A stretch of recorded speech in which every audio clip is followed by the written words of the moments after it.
माझं नाव सोहम. आज मी 25 वर्षाचा झालो आहे. एका चांगल्या आय टी कंपनीत नोकरी करतो आहे.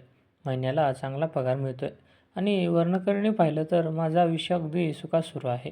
पण आज मागे वळून पाहताना मनाच्या एका कोपऱ्यात आठवणींचा असा गुंता झाला आहे की तिथून बाहेर पडणं मला कधीच शक्य होणार नाही. हे जग दूरवर पाहणाऱ्या लोकांचं आहे. त्यांना फक्त नाती आणि त्यांचे नियम दिसतात. पण दोन माणसांच्या मनामध्ये काय चाललं आहे, त्यांच्या भावनांची आंदोलनं कशी सुरू आहेत, हे फक्त त्या एका जीवनाच्या ठाऊक असतं. माझ्या आयुष्यातील ही गुंतागुंत सुरू झाली आमच्या शेजारी राहणाऱ्या संगीता काकूंमुळे. संगीता काकू म्हणजे आमच्या गल्लीतलं सगळ्यात शांत आणि सुजाण व्यक्तिमत्व. वय अंदाजे 42च्या आसपास असेल, पण त्यांच्या चेहऱ्यावर एक अशी सात्विकता आणि साधेपणा होता की कोणालाही त्यांच्याबद्दल आदर वाटावा. मध्यम उंची, गव्हाळ रंग, नेहमी सुती साडी नेसलेली आणि डोळ्यात एक अनामिक शांतता. लहानपणापासून मी त्यांना पाहत आलो होतो. खरं सांगायचं तर माझं बालपण माझ्या स्वतःच्या घरात जेवढं गेलं नाही, तेवढं काकूंच्या घरात गेलं. माझी आई एका बँकेत नोकरी करायची आणि बाबांची स्वतःची धावपळ असायची. सकाळी 9 वाजता आई बाबा घराबाहेर पडले की थेट रात्री 8 वाजता घरी यायचे. मी शाळेतून दुपारी 3:30-4ला घरी यायचो. घराला कुलूप असायचं, पण त्या कुलपाची चावी कधीच माझ्या खिशात नसायची. ती असायची संगीता काकूंकडे. मी बसमधून उतरून गल्लीत आलो की पहिलं लक्ष काकूंच्या घरांच्या खिडकीकडे जायचं. तिथून काकू आधीच पाहत असायच्या. मी जवळ येताच त्या हसून दार उघडायच्या. "आला माझा राजा. चल, आधी हात पाय धुवून घे. बघ, आज तुझ्या आवडीचे गरमागरम कांदे पोहे केलेत." काकूंचा हा सुभाषितल्या सारखा गोड आवाज आणि आजही माझ्या कानात जसा तसा गुंजतोय. शाळेच्या जड सॅक पाठीवरून उतरवली की मला तो मोकळेपणा जाणवायचा. तो काकूंच्या मायेमुळे. आई घरी नसायची याची जाणीव मला काकूंनी कधीच भासू दिली नाही. माझं होमवर्क करून घेण्यासाठी ते माझ्या छोट्या छोट्या हट्टांपर्यंत सगळं काही काकूंच्या हसत मुखाने सांभाळलं. काकूंच्या कौटुंबिक पार्श्वभूमीबद्दल सांगायचं तर त्यांचे पती म्हणजे प्रशांत काका. प्रशांत काका मेकॅनिकल इंजिनियर होते आणि गेल्या 10 वर्षापासून ते दुबईत एका नामांकित कंपनीत मोठ्या प्रोजेक्टवर काम करत होते. पैसे खूप होते. घरात कसलीही कमतरता नव्हती. पण पैशांनी माणूस विकत घेता येतो, त्यांचं असणं किंवा त्यांची माया विकत घेता येत नाही. प्रशांत काका वर्षातून एखादी चक्कर मारायचे, तेही जेमतेम 15-20 दिवसांसाठी. ते आले की घरात 2 दिवस पाहुणचार व्हायचा आणि परत ते आपल्या कामात व्यस्त व्हायचे. काकूंचा एकुलता एक मुलगा रोहन माझ्यापेक्षा 2 वर्षांनी लहान होता, पण तो 5वीत असल्यापासून पुण्याच्या एका मोठ्या बोर्डिंग स्कूलमध्ये शिकायला होता. सुट्ट्यांमध्ये तो घरी यायचा आणि आला तरी त्याचे मित्र, त्याचा मोबाईल यातच तो व्यग्र असायचा. याचाच अर्थ असा होता की त्या अथांग टोलेजंग आणि सुंदर घरात संगीता काकू अगदी एकट्या असायच्या. 24 तास आणि 365 दिवस. घराच्या भिंती कितीही महागड्या रंगाने रंगवल्या तरी माणसाशिवाय त्या शेवटी सिमेंटचे तुकडेच वाटतात. मी जसजसं मोठा होत गेलो, हायस्कूलमधून कॉलेजमध्ये, तसतसा मला काकूंच्या डोळ्यातील तो एकटेपणा, ती शांतता जाणवू लागली. कधीकधी मी त्यांच्याकडे जायचो, तेव्हा त्या खिडकीबाहेर शून्यात नजर लावून बसलेल्या असायच्या. मी हाक मारली की दचकून भानावर यायच्या आणि चेहऱ्यावर खोटं हसू आणून म्हणायच्या, "अरे सोहम, कधी आलास? सांग काय हवंय माझ्या सोहमला." कॉलेजच्या दिवसात माझ्या त्यांच्या घरी जाण्याचा सिलसिला थांबला नाही, उलट तो वाढला. आता मी लहान मूल नव्हतो, तर एक विशीतला तरुण झालो होतो.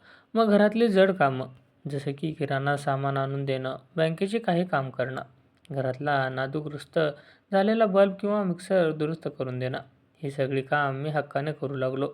काकूंनाही आता माझ्यावर विसंबून राहण्याची सवय झाली होती. प्रशांत काका दुबईहून फोन करून सांगायचे, "संगीता, काही अडचण आली तर सोहमला सांगत जा. आपलाच मुलगा आहे." आणि खरंच मी त्यांच्यासाठी घराचा एक भाग झालो होतो. पण वय वाढत तसं माणसाच्या जाणीव बदलतात. कॉलेजच्या अभ्यासातून वेळ मिळाला की मी अनेकदा रात्रीच्या वेळी काकूंच्या गच्चीवर जाऊन बसायचो. खाली गल्लीतली शांतता आणि वर चांदण्याच्या रात्रीत आम्ही दोघं तासनतास गप्पा मारायचो. कधी माझ्या कॉलेजच्या गोष्टी, कधी त्यांच्या जुन्या आठवणी. पण या गप्पांमध्ये आता एक वेगळा जिव्हाळा निर्माण होत होता. काकू जेव्हा हसायच्या, तेव्हा त्यांच्या चेहऱ्यावर पडणाऱ्या सुरकुत्यांमध्येही मला एक वेगळं सौंदर्य दिसायचं. तर दुसरीकडे काकूंनाही माझ्याशी बोलताना एक असा हक्काचा माणूस मिळाला होता, जो त्यांच्या भावना समजून घेऊ शकत होता. तो त्यांना वेळ देत होता, जो वेळ त्यांच्या स्वतःच्या पतीने आणि मुलाने कधी दिला नव्हता. आम्हा दोघांनाही याची कल्पना नव्हती की हा केवळ शेजार धर्माचा आदर राहिला नव्हता.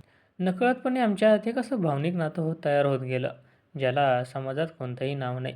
दोन वेगवेगळ्या वयाच्या, वेगवेगळ्या पिढीच्या व्यक्ती जेव्हा मानसिकदृष्ट्या एकमेकांच्या इतक्या जवळ येतात, तेव्हा समाज त्याला नेहमी संशयाने पाहतो.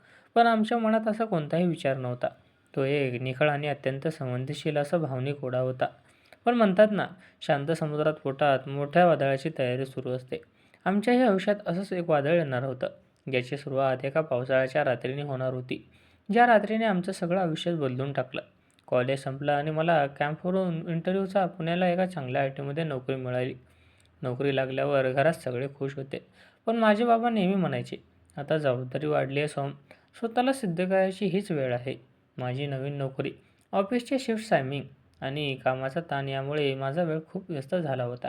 पण कितीही उशीर झाला तरी रात्री 9 वाजले तरी ऑफिसवरून आल्यावर फ्रेश होऊन संगीता काकूंच्या घरात एक चक्कर मारणं हा माझा रोजचा नियम होता.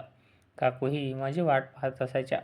माझ्या हातात चहाचा कप देताना त्यांच्या चेहऱ्यावरचं जे समाधान दिसायचं, ते मला दिवसाभराचा सगळा थकवा विसरायला लावायचं. त्या वर्षी जुलै महिन्याचा सुमार होता. पुण्यात सलग 4 दिवस मुसळधार पाऊस कोसळत होता.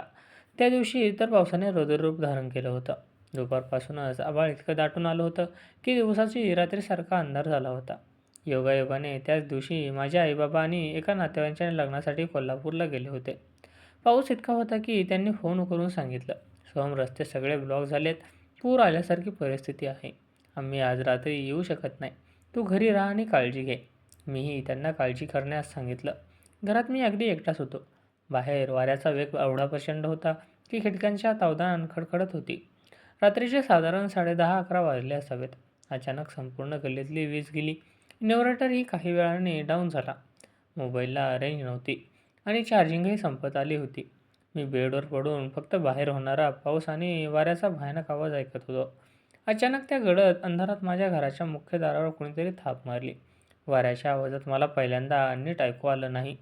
पण जेव्हा पुन्हा जोरात पाऊस आला, तेव्हा मी टॉर्च लावून धावत दारापाशी गेलो. मी दार उघडलं आणि समोरचं दृश्य पाहून थक्कच झालो. समोर संगीता काकू उभ्या होत्या. त्यांच्या हातात एक लहान मेणबत्ती होती, जी वाऱ्यामुळे विझण्याच्या मार्गावर होती. पाऊस आणि वाऱ्यांच्या प्रचंड वेगामुळे त्या पूर्णपणे भिजल्या होत्या आणि भीतीत थरथर कापत होत्या. "सोहम, अरे माझ्या हॉलमध्ये खिडकीची मोठी काच वादळामुळे फुटली रे. घरात सगळीकडे पाणी येतंय. वीजही गेली आणि मोबाईलला नेटवर्क नाही आहे. मला त्या मोठ्या घरात एकटं राहायला प्रचंड भीती वाटते रे." काकूंचा आवाज रडवेला झाला होता आणि त्या अक्षरशः थरथरत होत्या. मी एका क्षणाचाही विचार न करता त्यांचा हात धरला आणि त्यांना घरात आत घेतलं. "काकू, तुम्ही आधी आत या. घाबरू नका. मी आहे ना इथे." मी त्यांना धीर दिला. मी कपाटातून आईचा एक सुका टॉवेल काढला आणि त्यांच्या हातात दिला. काकूंनी आपले ओले केस आणि हातपाय पुसले. मी स्वयंपाकघरात जाऊन गॅसवर 2 कडक कप चहा केला. अंधाऱ्या हॉलमध्ये मेणबत्तीच्या अंधुक प्रकाशात आम्ही दोघे सोफ्यावर एकमेकांसमोर बसलो होतो. बाहेर विजांचा कडकडाट सुरू होता, पण घराच्या आत एक वेगळी शांतता पसरली होती. चहाचा कप हातात घेतल्यावर काकू थोड्या शांत झाल्या, पण त्यांच्या डोळ्यातील अस्वस्थता अजूनही कमी झाली नव्हती. गप्पा मारता मारता जुन्या आठवणी निघाल्या. मी त्यांना म्हणालो, "काकू, लहानपणी जेव्हा कधी वीज जायची, तेव्हा तुम्ही मला भुताच्या गोष्टी सांगून जेवायला घालायच्या ना." माझ्या या बोलण्यावर त्या थोड्या हसल्या, पण ते हसू फार काळ टिकू शकलं नाही. त्यांच्या डोळ्यात अचानक पाणी आलं आणि त्या शून्यात पाहू लागल्या. "सोहम, कधी-कधी खूप प्रश्न पडतात रे मनाला. लोक म्हणतात संगीता किती सुखी आहे. नवरा दुबईला कोट्यवधी कमवतोय. मुलगा पुण्यात मोठ्या शाळेत शिकतोय. स्वतःचं एवढं मोठं घर आहे. पण या पैशांना आणि या रिकाम्या घराला आम्ही काय करू रे?" प्रशांत येथे त्यांच्या कामात आणि विश्वात व्यग्र आहेत. रोहनला त्याची स्वतःची मैत्री हवी. या अथांग जगात माझं असं हक्काचं म्हणणारं कोण उरलंय? जेव्हा अशा वादळी रात्री येतात ना, तेव्हा या भिंती मला खायला उठतात.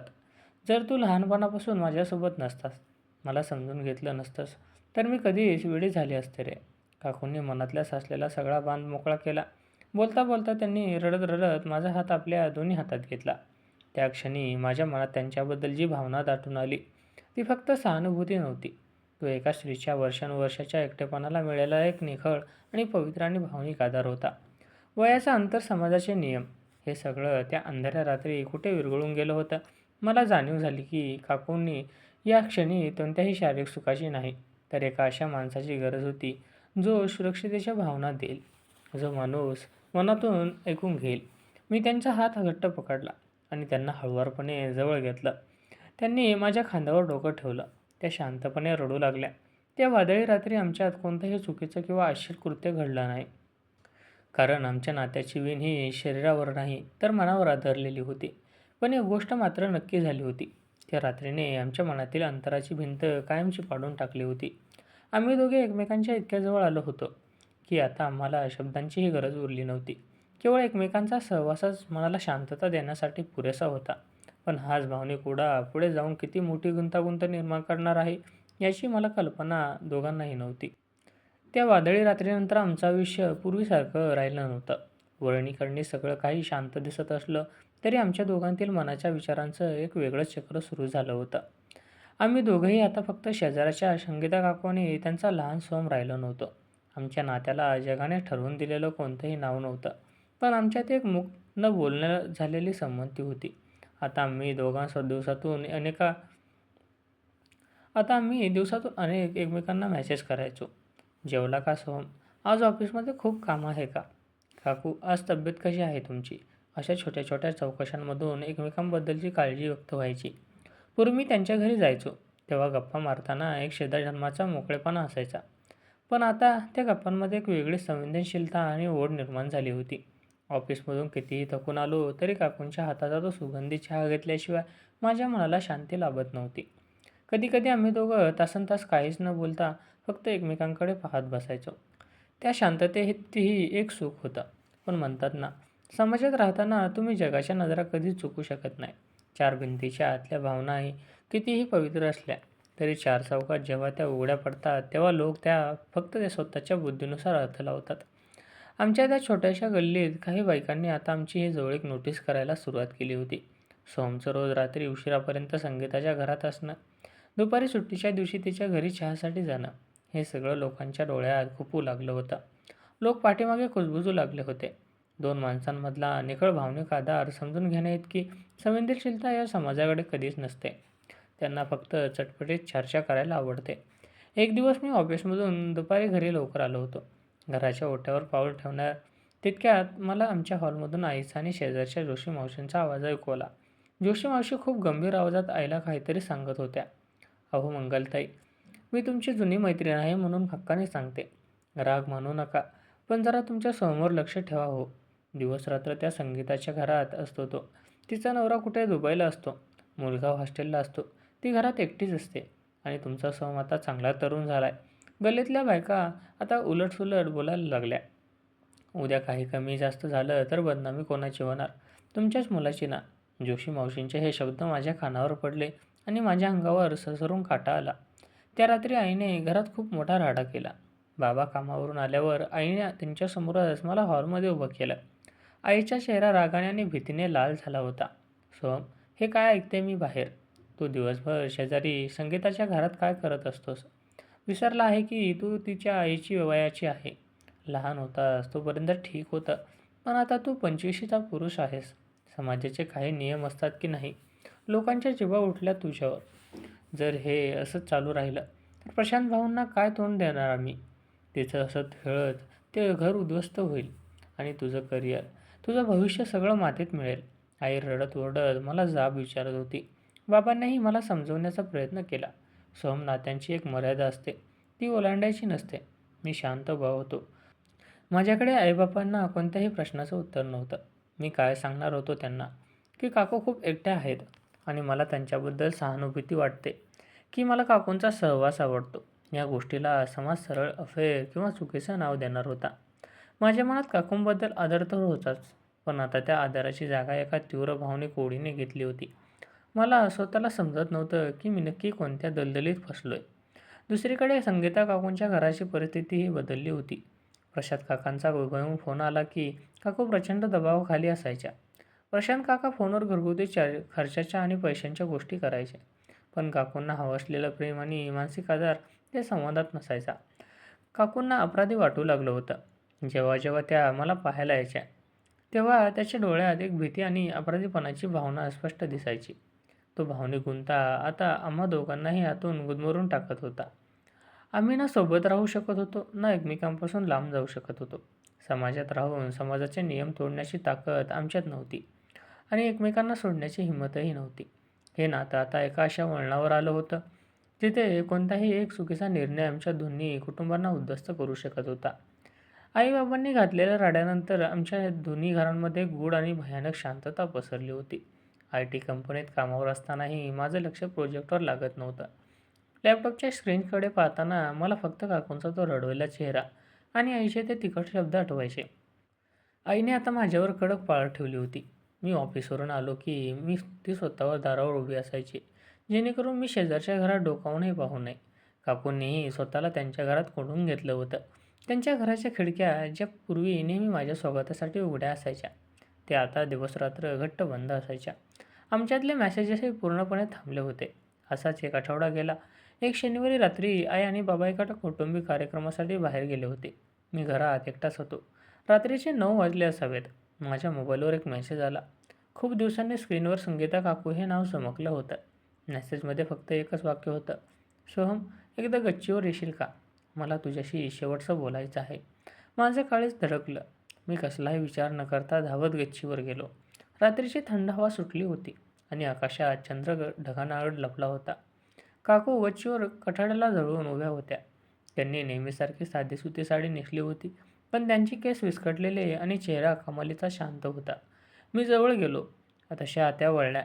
मेणबत्तीच्या प्रकाशात मला दिसलं की त्यांच्या डोळ्यांखाली काळी वर्तुळं पडली होती. बहुधा त्या कित्येक रात्री झोपल्या नव्हत्या. काकू, माझ्या आवाजातली थरथराट मला लपवता आली नाही. त्यांनी माझ्याकडे पाहिलं आणि त्यांच्या चेहऱ्यावर एक अत्यंत संत पण उदास हसू आलं. आला सोहम. मला माहीत होतं की तू नक्की येशील. मला तुझ्याशी खूप काही बोलायचं होतं, पण आधी या शांततेचा स्वीकार करायला शिकत होते. काकू, आई जे काही बोलली त्याबद्दल मला माफ करा. लोकांच्या बोलण्याने काही होत नाही. आपण काही चुकीचं.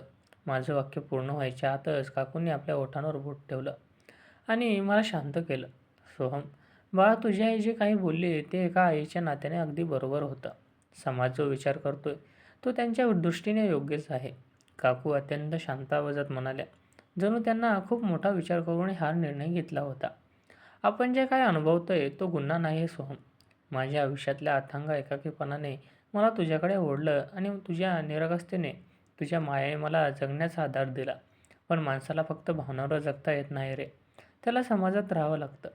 त्यांच्या डोळ्यातून अश्रू गळगळा वाहू लागले, पण त्यांच्या आवाजातील निर्धारता पक्का होती.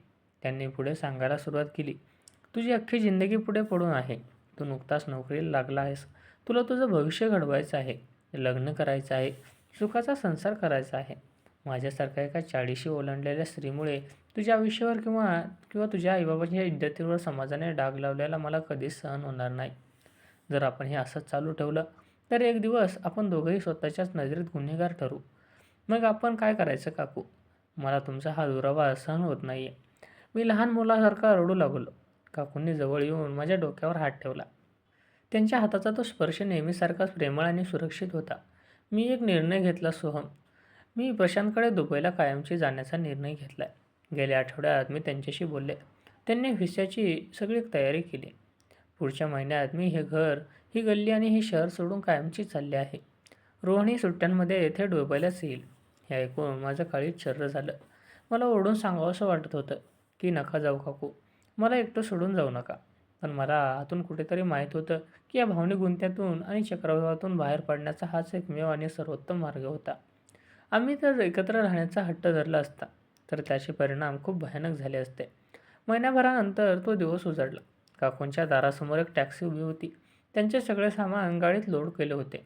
माझी आई आणि बाबाही त्यांना निरोप देण्यासाठी बाहेर आले होते. आईच्या डोळ्यात काकूंनी सोडताना पाणी होतं, कारण शेवटी त्या मैत्रिणी होत्या. काकूंनी आईला मिठी मारली आणि नंतर त्या माझ्याकडे वळल्या. सोसायटीच्या गेटवर त्या मला शेवटच्या भेटल्या.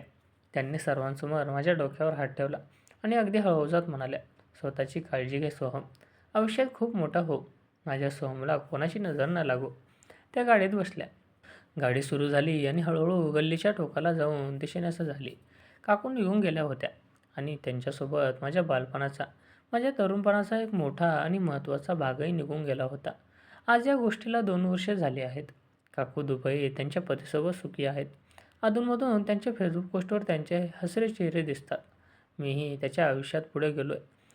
ऑफिसमध्ये माझं प्रमोशन झालं आहे. आमचं नातं जगाच्या नजरेत कदाचित चुकीचं ठरू शकलं असतं. म्हणूनच आम्ही त्याला वेळेला आवरलं. पण माझ्यासाठी तो 2 जीवांचा एकमेकांचा एकटेपणा दिलेला एक निखळ आणि अत्यंत पवित्र असा भावनिक विसावा होता. काही नाती अपूर्ण राहूनच पूर्ण होतात आणि काही लोकांना न मिळवताच त्याच्या सौंदर्य असतं. आमचंही असंच होतं.